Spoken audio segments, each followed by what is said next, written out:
ഒരു late night kitchen cleaning വ്ളോഗായാലോ? അപ്പോൾ start ചെയ്യാമല്ലേ? ഇന്ന് കുറച്ച് അധികം പാത്രങ്ങൾ കഴുകാനുണ്ടായിരുന്നേ. ഇത് സൺഡേ നടന്ന കുറച്ച് കാര്യങ്ങളാണ് കേട്ടോ.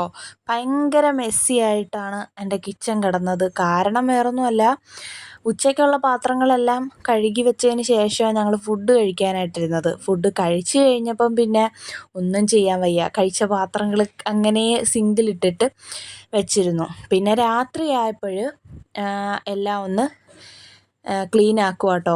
ഫൈനൽ ടച്ചപ്പ് എന്ന് പറയും പോലെ എല്ലാം അടുക്കി ഒതുക്കി വെച്ചിട്ട് ബാക്കി വന്ന കറികളും ചോറും ഒക്കെ ബാക്കി കോരി ഫ്രിഡ്ജിൽ വെക്കണമല്ലോ. അപ്പോൾ അതാണ് ഇന്ന് രാത്രിയിൽ, അതും ലേറ്റ് നൈറ്റായി, 11-12 മണിയോളം ആയിട്ടുണ്ട്. ഇത്രയും നേരം കാര്യമൊക്കെ പറഞ്ഞ് നീലൂട്ടനുമായിട്ട് കളിച്ച് അങ്ങനെയൊക്കെ ഇരുന്ന്, അതുകൊണ്ട് സമയം പോയത് അറിഞ്ഞില്ല. സിനിമ കണ്ടു. നമ്മുടെ വിജയ് സേതുപതിയുടെ ഒരു സീരീസ് ഇറങ്ങിയിട്ടുണ്ടല്ലോ ഹോട്ട്സ്റ്റാറിൽ, കാട്ടാൻ എന്ന് പറഞ്ഞിട്ട്. അത് കണ്ടുകൊണ്ടിരുന്ന് അത് തീർന്നിട്ട് അടുക്കള ക്ലീൻ ചെയ്യാം എന്നൊക്കെ വിചാരിച്ചിരുന്നപ്പോഴത്തേനും അത് തീരുന്നുമില്ല. അങ്ങനെ ഒരുപാട് സമയം എടുത്തു കേട്ടോ. അങ്ങനെ ഓരോന്നായിട്ടും വിളമ്പി വെച്ചിട്ട് ക്ലീൻ ചെയ്യാനായിട്ട് പോവാം കേട്ടോ. ഒരുപാട് പാത്രങ്ങളുണ്ടായിരുന്നു. എൻ്റെ സിങ്ക് നിറഞ്ഞ് കവിഞ്ഞ് പാത്രങ്ങൾ കിടക്കുമായിരുന്നു. ചിക്കൻ കറിയായിരുന്നു ഇന്ന് ഉച്ചയ്ക്ക് കേട്ടോ. ചിക്കൻ കറിയും ചിക്കൻ ഫ്രൈയും ആയിരുന്നു നമുക്ക് ചോറിനെടുത്തിരുന്നത്. അങ്ങനെ പെട്ടെന്ന് ചടപടേന്ന് എല്ലാം ഇങ്ങനെ അങ്ങ് ചെയ്യുക കേട്ടോ. ചിക്കൻ കറി നമുക്ക് 2 ദിവസത്തേന് ബാലൻസ് ഉണ്ട് കേട്ടോ. രാവിലെയും ഉച്ചയ്ക്കും വൈകിട്ടും കഴിക്കാനൊക്കെ ആയിട്ടുണ്ട്. 2 ദിവസത്തേനില്ല, 1 ദിവസത്തേനുള്ളൂ കേട്ടോ. നമ്മൾ കാപ്പിക്കും എടുക്കും, ഉച്ചയ്ക്ക് ചോറിനെടുക്കും, പിന്നെ രാത്രിയിൽ കാപ്പിയായിരിക്കും, അപ്പോൾ അതിനും എടുക്കും. അപ്പോൾ 1 ദിവസത്തേനൂടെ ഉള്ളത് ബാലൻസ് കറിയുണ്ട് കേട്ടോ. അപ്പോൾ അതൊന്ന് വിളമ്പി ഫ്രിഡ്ജിൽ വെക്കാമെന്ന് വിചാരിച്ചു. എനിക്ക് ഈ ചെറിയ ചെറിയ പാത്രങ്ങളും വലിയ പാത്രങ്ങളും കഴുകുന്നത് ഒട്ടും ഇഷ്ടമല്ല കേട്ടോ. ഒരു മീഡിയം സൈസ് പാത്രങ്ങളുണ്ടല്ലോ, നമ്മുടെ കയ്യിൽ ഒതുങ്ങുന്ന ടൈപ്പ് ഓഫ് പാത്രങ്ങൾ. ഞാൻ ഈ ചിക്കൻ കറി കോരി വെച്ചില്ലേ, അതേപോലത്തെ പാത്രങ്ങളൊക്കെ ഉണ്ടല്ലോ, എനിക്ക് അതൊക്കെ കഴുകാനാണ് കേട്ടോ ഒരുപാട് ഇഷ്ടം. അപ്പോൾ എന്തായാലും ഇന്ന് എടുത്തു, കാരണം എല്ലാവർക്കും വേണ്ടിയിട്ടുള്ള ചിക്കൻ കറിയായിരുന്നു. അപ്പോൾ ഈ ഒരു വലിയ പാത്രത്തിലാണ് വെക്കേണ്ടത്. അപ്പം പിന്നെ അത് കഴുകിയല്ലേ പറ്റൂ. ഇനി ഇതെടുക്കുന്നത് എത്ര മാസം കഴിഞ്ഞിട്ടാണെന്നൊന്നും അറിയത്തില്ല കേട്ടോ, ഈ ഒരു ചിക്കൻ കറി വെച്ച വലിയ പാത്രം. ചോറും ബാലൻസ് ഉണ്ട് കേട്ടോ. ചോറ് നമുക്ക് 2 ദിവസത്തേന് കഴിക്കാനായിട്ടുണ്ട്. അതായത് നമ്മൾ ചോറ് അധികം കഴിക്കത്തില്ല കേട്ടോ ഇപ്പം. ഈ വീട്ടിൽ കൂടുതലും കഴിക്കുന്നത് ഞാനാന്ന് വേണേൽ പറയാം. ഞാൻ ചിലപ്പോൾ ഈ ചീനി വേവിച്ചതൊക്കെ ഉണ്ടെങ്കിൽ പഴങ്കഞ്ഞി കുടിക്കും. രാവിലെയും ഉച്ചയ്ക്ക് ചോറ് എടുക്കും. ഇപ്പം പിന്നെ പഴങ്കഞ്ഞി കുടിക്കുമ്പോൾ മാത്രമേ ഉള്ളൂ കുറച്ചധികം ചോറും കൂടി എടുക്കുന്നത്. പക്ഷേ അല്ലാതെ ചോറും കറിയാണ് കഴിക്കുന്നതെങ്കിൽ ഞാൻ ചോറ് കുറച്ചായിരിക്കും കേട്ടോ എടുക്കുന്നത്. അതായത് വണ്ണം ലേശം കുറവായതുകൊണ്ട് ചോറ് കുറച്ച് കഴിക്കാം എന്നങ്ങോട്ട് വിചാരിച്ചു കേട്ടോ. അതാണ്, വേറെ ഒന്നുമല്ല. അപ്പോൾ പാത്രങ്ങളൊക്കെ ഓരോന്നായിട്ട് ക്ലീൻ ചെയ്യുക കേട്ടോ. എനിക്ക് ഏറ്റവും ഒട്ടും ഇഷ്ടമല്ല ഈ പാത്രം കഴുകുന്നതെന്ന് പറയുന്ന സാധനം. ഒരു ദിവസം ഒരു തവണ 2 തവണ ഒക്കെ കഴുകുന്നതിനോട് എനിക്ക് കുഴപ്പമൊന്നുമില്ല. പക്ഷേ കഴുകും തോറും ഇങ്ങനെ പാത്രങ്ങൾ കൂടിക്കൂടി വരുന്നുണ്ടല്ലോ. അപ്പം പിന്നെ എടുക്കാതിരുന്നൂടെ എന്ന് ചോദിക്കും. നമുക്ക് വല്ലതും കഴിക്കണ്ടേ, വെച്ചുണ്ടാക്കണ്ടേ, അപ്പം പിന്നെ പാത്രങ്ങൾ കഴുകിയേ പറ്റൂ. പക്ഷേ പാത്രം കഴുകുന്ന എന്തെങ്കിലും ഒരു ഐഡിയ ഉണ്ടായിരുന്നെങ്കിൽ വളരെ ഉപകാരമായിരുന്നു അല്ലേ.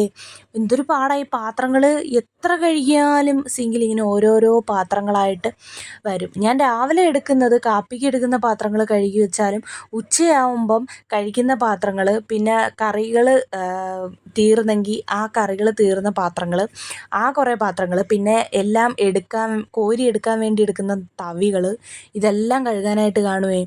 അങ്ങനെ ഒരു ലോഡ് പാത്രങ്ങൾ ഉച്ചയ്ക്കും വരും. പിന്നെ അതുപോലെ തന്നെ വൈകിട്ട് നമ്മൾ ചായ ഇടുന്നുണ്ടെങ്കിൽ ചായ ഇടുന്ന പാത്രങ്ങൾ, ഗ്ലാസ്സുകൾ, കപ്പ്, അങ്ങനെ കുറേ സാധനങ്ങൾ അപ്പോഴും കഴുകാനായിട്ട് വരും.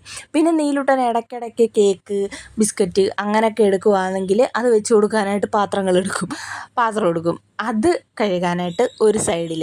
അങ്ങനെ ലോഡ്സ് ഓഫ് പാത്രങ്ങൾ ദിവസവും കാണും കേട്ടോ. 3 നേരം 4 നേരം 5 നേരം ഇങ്ങനെ കഴുകി വെറുത്ത് പോകും നമ്മളാ ഒരു ഇടയ്ക്ക് വെച്ചിട്ടൊരു ട്രെൻഡിങ് റീൽ എല്ലാവരും ചെയ്യുമായിരുന്നല്ലോ, ഇങ്ങനെ പാത്രം കഴുകിക്കൊണ്ട് നിന്നിട്ട് ഇങ്ങനെ വെറുത്തുപോയി, ഇതുപോലൊരു നശിച്ച ജോലി ഇങ്ങനെയൊക്കെ പറഞ്ഞിട്ട് ഏകദേശം ആ ഒരു അവസ്ഥയിലാട്ടോ ഇപ്പോഴും. രാവിലെ എടുക്കുന്ന പാത്രങ്ങൾ, കുക്ക് ചെയ്യുമ്പോൾ എടുക്കുന്ന പാത്രങ്ങളൊക്കെ കഴുകി ക്ലീനാക്കി വയ്ക്കാം. ഉച്ചയ്ക്കും അങ്ങനെ തന്നെ ചെയ്യാം. പക്ഷേ 3 നേരത്തിൽ കൂടുതൽ ഇങ്ങനെ പാത്രങ്ങൾ കഴുകുമ്പോഴത് ശരിക്കും പറഞ്ഞാൽ ആ ഒരു ജോലി നമ്മൾ വെറുത്ത് പോകും. പിന്നെ അതങ്ങനെ കിടക്കേണ്ടി വന്ന് നമ്മൾ തന്നെ കഴുകണമല്ലോ എന്ന് ആലോചിക്കുമ്പം തനിയെ പോയി അങ്ങ് കഴുകും. അതാണിപ്പോൾ എൻ്റെ അവസ്ഥ. ദാ നീലൂട്ടൻ കഴിച്ച ബിസ്ക്കറ്റെന്ന് ഐസ്ക്രീമിൻ്റെ പാത്രങ്ങളാണ് കേട്ടോ ഇത് പ്ലാസ്റ്റിക് നമ്മൾ മറ്റേ ഹരിത കർമ്മസേനയ്ക്ക് പ്ലാസ്റ്റിക് കൊടുക്കണമല്ലോ, അപ്പോൾ അതിൻ്റെ കൂട്ടത്തിൽ അങ്ങ് വിടും കേട്ടോ. ഇവിടെ ഇടാനൊന്നും സ്ഥലമില്ല, അങ്ങനെ ഇട്ടുകൂടാതാനും. പ്ലാസ്റ്റിക്കൊന്നും നമ്മളങ്ങനെ വലിച്ചെറിയാൻ പാടില്ല. പരമാവധി നമ്മൾ പ്ലാസ്റ്റിക്കുകൾ ഒഴിവാക്കണമെന്നാണ് പറയുന്നത്. പക്ഷേ നമ്മൾ ഈ വാങ്ങിക്കുന്ന സാധനങ്ങളൊക്കെ പ്ലാസ്റ്റിക്കിലാണല്ലോ വരുന്നത്, അത് നമ്മൾ എങ്ങനെ ഒഴിവാക്കാൻ? അപ്പോൾ അങ്ങനെ ഒഴിവാക്കണമെങ്കിൽ നമ്മൾ സാധനങ്ങൾ വാങ്ങാതിരിക്കണം. സാധനങ്ങൾ വാങ്ങാതിരുന്നു കഴിഞ്ഞാൽ നമ്മൾ പട്ടിണിയായി പോവും. പട്ടിണിയായി കഴിഞ്ഞാൽ ശരിയാകത്തില്ല, ഫുഡ് കഴിക്കാതെ നമുക്ക് ജീവിക്കാൻ പറ്റത്തില്ല. ഞാൻ എങ്ങോട്ടൊക്കെയോ കാട് കയറിയൊക്കെ പോകുന്നുണ്ട്. അപ്പോൾ ബൈ ദ ബൈ നമ്മുടെ വിഷയത്തിലോട്ട് വരാം. പാത്രങ്ങൾ ഇങ്ങനെ ക്ലീൻ ചെയ്ത് തേച്ചരച്ചുകൊണ്ടിരിക്കുക കേട്ടോ. ഈ ഒരു പാത്രത്തിൽ ചിക്കൻ കറി വെക്കാനായിട്ട് ഇത്തിരി പണിയാട്ടോ. അങ്ങോട്ടോ ഇങ്ങോട്ടോ പോയി കഴിഞ്ഞാൽ ചിക്കൻ കറി കഴിക്കാൻ പറ്റാത്ത അവസ്ഥയിലായി പോവും. അന്നത്തെ ദിവസം പട്ടിണിയായി പോവും. കാര്യം വേറൊന്നുമല്ല, അത് സ്റ്റീലിൻ്റെ പാത്രമാണ്. അപ്പോൾ പെട്ടെന്ന് അടിയിൽ പിടിക്കും. ഒരു 5 മിനിറ്റ് പോട്ടെ, ഒരു 2-3 മിനിറ്റ് പോലും അതിൽ തീ ഹൈ ഫ്ലെയിമിലിട്ടിട്ട് കറി അടുപ്പത്ത് വയ്ക്കാനായിട്ട് പറ്റത്തില്ല. അപ്പോഴും തന്നെ അടിയിൽ പിടിക്കും. ഞാനതുകൊണ്ട് സ്റ്റൗ ഏറ്റവും കുറച്ച് എത്ര ഇടാൻ പറ്റുമോ അത്ര ഇട്ടിട്ടാണ് കേട്ടോ ഞാനൊരു പാത്രത്തിൽ കറി വയ്ക്കുന്നത്. അങ്ങനെ വെച്ച് കഴിഞ്ഞാൽ വേറൊരു പ്രശ്നമെന്ന് വെച്ചാൽ ഗ്യാസ് ചടപടേന്ന് അങ്ങ് തീർന്നു കിട്ടും. അത് വേറൊരു കാര്യം. പിന്നെ വേറെ വലിയ അലൂമിനിയത്തിൻ്റെ പാത്രമോ ഒന്നും ഇല്ല വയ്ക്കാനായിട്ട്. അതുകൊണ്ട് ഈ ഒരു പാത്രത്തെ ആശ്രയിച്ചാൽ മാത്രമേ നടപ്പാവുകയുള്ളൂ. അങ്ങനെ പാത്രങ്ങളെല്ലാം കഴുകി കഴിഞ്ഞിട്ട് ഞാൻ നേരെ നമ്മുടെ ഗ്യാസ് സ്റ്റൗവിൻ്റെ അടുത്തോട്ട് വന്നിട്ടുണ്ട്. ഗ്യാസ് സ്റ്റൗ മിക്ക ദിവസങ്ങളിൽ ഇങ്ങനെ തുടച്ച് ക്ലീൻ ചെയ്യുന്നത് കൊണ്ട് വേറെ പ്രശ്നമില്ല. അധികം അഴുക്കോ കാര്യങ്ങളോ ഒന്നും ഇല്ലായിരുന്നു കേട്ടോ.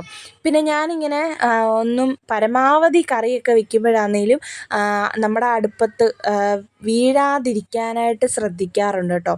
അതുകൊണ്ട് ക്ലീനിങ്ങും കുറച്ച് ഈസി ആയിട്ട് എനിക്ക് തോന്നാറുണ്ട്. പിന്നെ കറിയൊക്കെ വെക്കുമ്പം ഇളക്കുന്ന സമയത്ത് അല്ലെങ്കിൽ തിളയ്ക്കുമ്പോഴൊക്കെ ചെറുതായിട്ടൊക്കെ ഫ്രണ്ടിൽ അവിടെ ഇവിടെയൊക്കെ തെറിക്കാറുണ്ട്. അവിടെ പിന്നെ ടൈലായതുകൊണ്ട് പെട്ടെന്ന് നമുക്ക് ക്ലീൻ ചെയ്തെടുക്കാനായിട്ട് പറ്റും.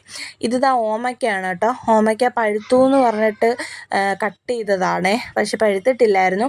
അതിനി ഇന്ന് എടുക്കണമെന്ന് വിചാരിച്ചു, പക്ഷേ അത് തൊടാനായിട്ടൊന്ന് നോക്കാൻ പോലും എനിക്ക് സമയം കിട്ടിയില്ലായിരുന്നു. അതുകൊണ്ട് ഇനി നാളെ എടുക്കാമെന്ന് വിചാരിച്ചു.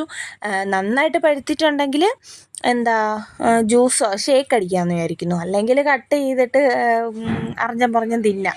അല്ലാതെ എന്തോ ചെയ്യാൻ. ഇടയ്ക്ക് സൗണ്ടുകളൊക്കെ കേൾക്കാൻ പറ്റും, നീലൂട്ടൻ്റെയും ചേട്ടായിയുടെയും. എത്ര പറഞ്ഞിട്ടും രണ്ടുപേരും സൗണ്ട് ഉണ്ടാക്കാതിരിക്കുന്നില്ല. ഞാൻ ഈ റെക്കോർഡ് ചെയ്യുന്ന സമയത്ത് മാത്രമേ അവർക്ക് ഇങ്ങനെ സൗണ്ട് ഉണ്ടാക്കാനായിട്ട് തോന്നത്തുള്ളൂ. അതെന്താണെന്ന് എനിക്ക് എത്ര ആലോചിച്ചിട്ടും മനസ്സിലാവുന്നില്ല. ഓക്കെ, അതവിടെ കിടന്ന് നടക്കട്ടെ.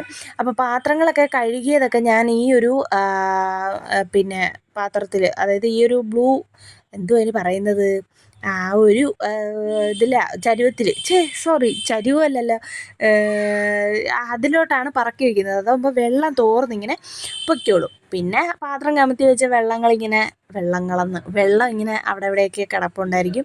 അതൊക്കെ ഒന്ന് ക്ലീൻ ചെയ്ത് അതൊക്കെ ഒന്ന് മാറ്റി പാത്രത്തെ അത് മൊത്തത്തിൽ അങ്ങോട്ടെടുത്ത് മാറ്റി വെച്ചു. ഇനി നമ്മുടെ യുദ്ധമെന്ന് പറയുന്നത് ഫൈനൽ സ്റ്റെപ്പായിട്ടുള്ള നമ്മുടെ സിങ്കിലാണ്. സിങ്കിൽ എത്ര ഞാൻ വേസ്റ്റ് അതിൽ വീഴരുത്, വേസ്റ്റ് പാത്രത്തിലിടണം എന്നൊക്കെ വിചാരിച്ചാലും ഏതെങ്കിലുമൊക്കെ പാത്രത്തിൽ എന്തെങ്കിലുമൊക്കെ ഇരിപ്പുണ്ടായിരിക്കും. ഇന്നിപ്പോൾ കിട്ടിയേക്കുന്നത് കുറേ കറിവേപ്പിലയും മല്ലിയിലയും ഞാൻ കഴുകിയതിൻ്റെ ബാലൻസ് ആയിട്ടാണ് കേട്ടോ. അപ്പോൾ അതെല്ലാം ഒന്ന് പറക്കി മാറ്റിയിട്ട്, ഇല്ലെങ്കിൽ വെള്ളം പോകാനായിട്ട് ഭയങ്കര ബുദ്ധിമുട്ടായിരിക്കും, അടഞ്ഞിരിക്കും. ഇപ്പോൾ എന്ന് പറഞ്ഞ വെള്ളം പോകുന്നുണ്ട്. അങ്ങനെ അതും കൂടി ഒന്ന് ക്ലീൻ ചെയ്ത് കഴിഞ്ഞാൽ നമ്മുടെ അടുക്കളയിലെ ഓൾമോസ്റ്റ് ക്ലീനിങ്ങും കാര്യങ്ങളും ഒക്കെ ഫിനിഷായി കിട്ടും. ഇനി പോയി കിടന്ന് ഉറങ്ങിയാൽ മാത്രം മതി കേട്ടോ. അതിന് മുമ്പ് വേസ്റ്റ് കൊണ്ട് കളയണം കേട്ടോ. ഒരു നീല അടപ്പുള്ള ബക്കറ്റിനകത്ത് കണ്ടോ, അതിൽ ഫുൾ ഓഫ് വേസ്റ്റുകളാണ്. അപ്പോൾ അത് കൊണ്ടുവന്ന് നമ്മുടെ വീടിൻ്റെ തൊട്ട് ഫ്രണ്ടിൽ ഒരു തറയിൽ മണ്ണിൻ്റെ അടിയിലായിട്ട് ഒരു ടാങ്ക് പോലെ ഒരു സംഭവമുണ്ട്. നമുക്കത് വേസ്റ്റ് കൊണ്ടിടാനായിട്ടാട്ടോ. അഴുകി പോകുന്ന എന്തൊരു സാധനം ഉണ്ടെങ്കിലും അതിൽ കൊണ്ടിടാം. അല്ലാതെ നമുക്ക് വേസ്റ്റ് കളയാനായിട്ടുള്ളൊരു സൗകര്യമോ കാര്യങ്ങളോ ഒന്നോ ഫ്രണ്ടിലോ ബാക്കിലോ ഒന്നും ഇല്ല. അപ്പോൾ അത് അങ്ങനൊരു കാര്യം. പിന്നെ പേപ്പറുകളും പ്ലാസ്റ്റിക്കുകളും ഒക്കെ നമ്മൾ പറഞ്ഞ പോലെ തന്നെ ഹരിതകർമ്മസേന വരുമ്പോൾ അവർക്ക് കൊടുക്കും. അത്രയൊക്കെയാണ് നമ്മുടെ ഇന്നത്തെ കിച്ചൺ വ്ളോഗ് എന്ന് പറയുന്നത്. ടാറ്റാ.